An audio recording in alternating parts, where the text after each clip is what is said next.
Content oriented films చేయడం చాలా కష్టం ఇవాళ రేపు, ఎస్పెషల్లీ తెలుగు ఇండస్ట్రీలో. ఓకే. అంటే కమర్షియల్ సినిమాలు చేస్తున్నారు కానీ ఇలాంటి సినిమాలు చేయట్లేదు. దీని మీద ఎంత నమ్మకం ఉండి మీరు చేశారు, అట్ ద సేమ్ టైం దీనికి ఎంత ధైర్యం మీరు కూడగట్టుకున్నారు అని ఎవరో అడిగారు ఇందాక. మీరే అడిగారు అది కూడా. పర్ఫెక్ట్, మీరే అడిగారు. మీరు ఒకటే కదా అడిగారు. ఓకే, ఆయన లిస్ట్లోనే వేసేస్తున్నాను నేను, ఆయనే అడిగారు. కంటెంట్ ఉన్న ఏ సినిమా అయినా ఇప్పుడు హిట్ అవుతుంది, అదే జరుగుతుంది. మనకు బలగం ప్రూవ్ చేసింది, కోర్ట్ ప్రూవ్ చేసింది, చాలా సినిమాలు ప్రూవ్ చేసాయి. కమర్షియల్ సినిమా అయినా సరే కంటెంట్ ఉంటేనే హిట్ అవుతాయి. కమర్షియల్ సినిమా కంటెంట్ లేకపోతే అది కమర్షియల్ సినిమా అవ్వదు.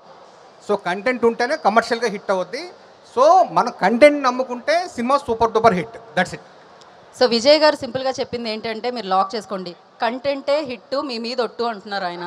సో కంటెంట్ ఓరియంటెడ్ సినిమాలే ఆనంద మీడియా తీస్తుంది అని నిర్మోహమాటంగా శరత్ సిటీ మాల్ మీద ప్రమాణం చేసి ఇప్పుడు చెప్పడం జరిగిందనమాట.